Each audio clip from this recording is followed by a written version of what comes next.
Everybody, I'm Dr. Boyce Watkins from Your Black World, and I want to say congratulations to the brothers in the Bard Prison Institute who are part of an initiative in upstate New York to give prison inmates access to a high quality college education. This week, three brothers from this initiative made news by taking on the debate team at Harvard University and kicking their butt. They won the debate and they've beaten other nationally ranked teams, including West Point, the University of Vermont, which is nationally ranked. And they did all this. They did all this, and that's impressive enough, right?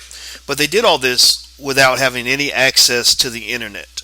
So when I say kick their butt, I'm really meaning that they really kicked their ass entirely because they literally, it's like winning a basketball game with one hand tied behind your back, playing on one leg. The internet is the place where most research gets done.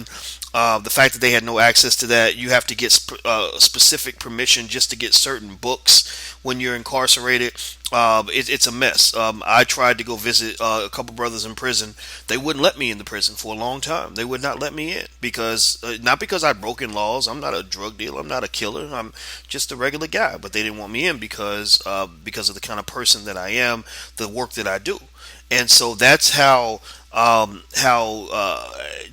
torturous the incarceration experience has become in America. We know that mass incarceration has gained some momentum in recent years. People are starting to talk about prison, which is a formalized version of slavery. It's not just a metaphor. It truly is slavery. If you look at the United States Constitution, it basically tells you in very clear language that slavery is not allowed in the United States unless you've been convicted of a felony. So as a result, there are capitalists who figured out that we can just incarcerate people and make them work for a couple dollars a day instead of giving real jobs to real American workers who will be making $30, $40 an hour.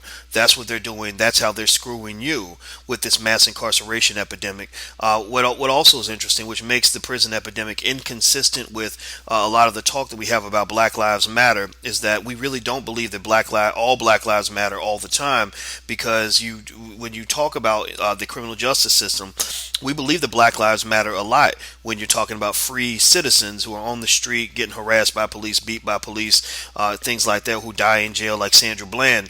But what happens when they get incarcerated and they're put in prison? What happens when they're in there fighting every day for their life because somebody might stab them while they're trying to eat lunch? What happens when they're getting raped every other day? Catching HIV, like the brother that was incarcerated for 30 years. He had a 2-year-old daughter. He was raped many, many, many times in prison. He caught HIV as a result. And to make matters even worse, the person who committed the crime went to prison a year after he did. So literally, because somebody was too damn lazy to do the paperwork, they let this man's life rot away in prison and his daughter grow up without a father. Now, black people, that's the kind of torture that they've put on you, and they expect you to sit there and shuck and jive and smile and tap dance over that shit. That's not funny. That is not funny. These are our fathers, these are our brothers, these are our sisters, these are our mothers that are going through this torture, and it's unacceptable. Now, here's the interesting thing about this prison thing that I want you to keep in mind. First thing I want you to mention, want to make sure we're clear on, is this. If you look at most media stories, about this enormous, this extraordinary, this very exciting victory by these men who took on the Harvard debate team, you'll notice many of the stories don't even mention the names of the individuals who pulled off this extraordinary feat. This to me speaks to the dehumanization of prison inmates. We've made them persona non grata. We've made them de facto non-existent entities in our society. They lock them up, they store them up in these prisons, and then for political purposes, they'll use them as part of the population to get government resources, but they won't let them vote while they're incarcerated or after they get out. That's a very deliberate strategy, which is very reflective, and it's a direct descendant of the fact that when your black butt got off that slave ship, you were never seen as a complete human being. White people love their dogs more than they care about black people. That's just a fundamental fact. Because you'll see there, go out and kill a dog and see how quick, kill a dog and put it on YouTube and see how quickly millions of white people jump on you. But kill a black man, put it on YouTube. People might get mad, police might come get you, but white people aren't going to be outraged about that. So what I want to do before we move on this is I want to mention the names of the brothers who pulled off this amazing feat. Dyjuan Tatro, I hope I pronounced his name right. It's Dyjuan Tatro. Carlos Polanco is the second individual who pulled this off. Alex Hall, that's the third brother who pulled this off. So let's make sure we give them props, and please share this information with as many people as you know, far and wide. You can share this video if you want to, if that'll help. Make sure that these brothers get the respect they deserve, because what I think probably made them, I bet you they probably cried when they pulled off this victory, just the same way I'm holding back tears right now. I think that what probably hit them emotionally is that this win reminds people of a very simple fact that these are human beings, these are people. The What's interesting to me and really problematic in all of this is that everybody's so surprised that these black and Hispanic prison inmates, these black and brown men, went into Harvard University and defeated a bunch of 20 and 21-year olds. These are 31-year-old men. I think they're all about 31, 32 years old. Why does it surprise you that they defeated Harvard? Of course they would. They're smarter, they're older, they're wiser. They've had more years to sit and think about things. I know guys who've gone to prison who literally came out more educated than most professors I know, because they used the time to do nothing but read books. And why are we not capable? Why are we so ignorant that we can't distinguish between those individuals who are incarcerated because they made a mistake, who spend that time doing quality things with their lives, versus those who are true dangers to society, true menaces to society? I'm not here to argue that prisons shouldn't exist. I don't believe that. I don't believe that everybody should escape punishment when they commit a crime. I'm not here to argue that people shouldn't pay a debt to society. But what has happened to the black community has been just one of the worst human rights violations in human history, in terms of what white America did to black people with the war on drugs in particular. The war on drugs, where the CIA put that crack in and let those weapons into black communities, which they did. Go watch Freeway Crack in the System. You'll see what I'm talking about. It led to the incarceration of hundreds of thousands of people, if not millions. It led to the devastation of millions of families. It led to lots and lots of violence. It led to lots and lots of addiction. So now we're in probably the second generation. These are the grandchildren. These young kids coming up now are the grandchildren of the black people who were originally hit by this horrific epidemic. And the idea that nobody's really talking about what this did to us, what mass incarceration has done to our community, is very problematic. The fact that we've got black politicians who won't talk about it is problematic. The fact that you and I aren't talking about it as much as we should be problematic. It's reflective of low black self-esteem. White people, in a study, they actually showed that white people believe black people feel less pain than they do. So they're immune to our pain. But what's interesting is that we also believe that our pain is a little more justified, that it's okay for us to go through a type of hell that white people would never tolerate in a million years. We'll sit there and we'll remain silent about it. We'll sit there and look at 12% unemployment and say, oh, well, it comes with being black. When you're black, you got to work twice as hard to get half as much, all the other nonsense. But yet white people get 5-6% unemployment and they go crazy. Right? So as I mentioned to you before, sometimes the biggest supporters of white supremacy are actually black people, because we are immune to our own suffering. Now let me get back to these extraordinary men who pulled off this amazing feat.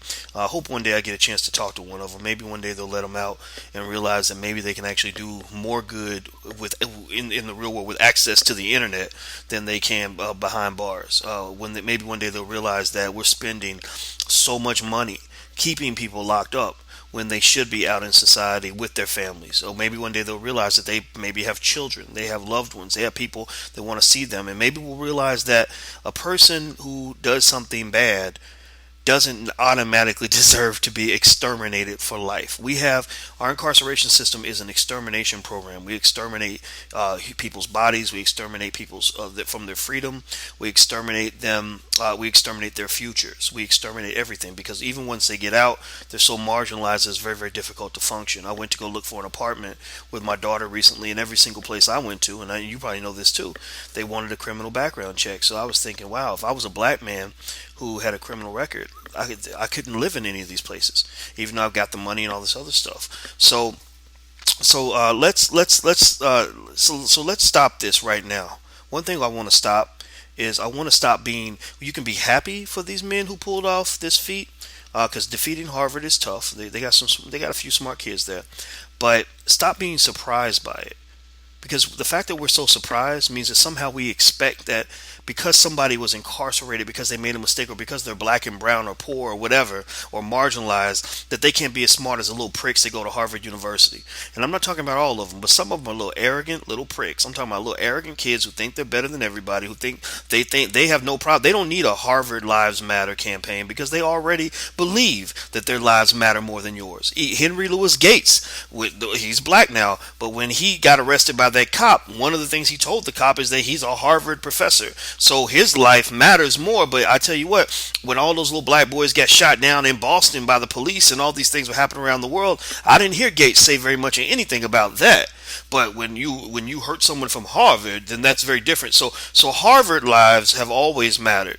But I want us to stop being surprised when a group of guys who made the mistake that led them to be in a certain situation, which was driven primarily by a set of statistical indicators, which said that because you're black or brown and you're born in a certain neighborhood, you're gonna have a certain kind of life and have to make certain kinds of hard choices. Doesn't mean they didn't have a choice at all, but sometimes when your choices are limited, you're more likely to make the wrong one. So let's stop being surprised that these men defeated these students at Harvard. Realize that we're just as smart as white people are, just as capable, just as hardworking. Being in prison means that you have a lot of free time, so they probably spent a lot more time in the library than the Harvard kids did. So, truth of the matter is that if I go pound for pound and I compare guys I know from prison, I'm talking about scholars I know from prison. I'm talking about guys who really study. When I compare those scholars pound for pound with scholars that I know who didn't have to go through that tough experience, 9 times out of 10, my friends who are incarcerated are much, much more capable in debates. They are much, much more focused. They're much more mentally tough because of what they've gone through, the hell that they've been put through. So, and then on top of that, again, these guys are 31, 32 years old. So you really think a 20-year-old kid at Harvard is supposed to just defeat somebody like that, who's that focused, who's been through that much, who comes from a community where they've literally been forced to do twice as much to get half as much, right? So, I'll say this, I'll end on this point. This initiative, I want you to know this is very important. Tell your friends this. Out of 300 inmates in the Barred Prison Initiative, less than 2% of them have gone back to prison. Less than 2% after getting a quality education. That means that they went out into the world, they became productive members of society, they got to raise their children. And despite all the horrible obstacles that we put to stop them and to make them back into prison inmates, to make them into threats to society, they overcame all of that. They had the discipline to walk the tightrope and never ever went back to prison. This compares to a 40% recidivism rate for New York State at large. So that means that on average, 40% of your inmates are going right back to prison, which means your system is not doing a good job of keeping anybody safe. All it's doing is it's torturing people to the point where they go out and they do horrible things, or bad things happen because they're so marginalized that they've lost so much hope, they've lost so many coping skills, they've lost so many opportunities. I mean, it really is like trying to solve the rape problem by taking every rapist and raping him over and over again and then putting him back into society and thinking he's going to start being nice to women. That ain't going to work. So you don't take somebody who made a mistake at the age of 18 and then turn them into a worse human being, or put them through so much torture that they don't even care about themselves anymore, let alone anybody else in society, and then throw them out into the world. That just doesn't make any sense. So that's it. That's all I want to say. I'm Dr. Boyce Watkins from Your Black World. Congratulations again to Mr. Dyjuan Tatro, Carlos Polanco, Alex Hall. Write those names down. Give those guys respect. If you have a chance to ever interact with any of them, please do. If you know any of these guys and at some point they get a chance to come and talk to me on the air, or they have a relative that wants to speak on their behalf, email me. My email address is boyce@boycewatkins.com. That's boyce@boycewatkins.com. I'm totally fine with supporting this any way that I can, because I really am very, very proud of these guys. But once again, I know how great black people can be, and black and brown people are. So it don't surprise me when we go up to Harvard and whoop some ass. It could be happening every day. Problem is they put so many barriers up that we don't even, that they're afraid to go head to head with us. That's why inequality in America exists, because they know about the greatness of black people, and it's very, very intimidating. So that's all. All right, I'm out. Take care. God bless. Peace.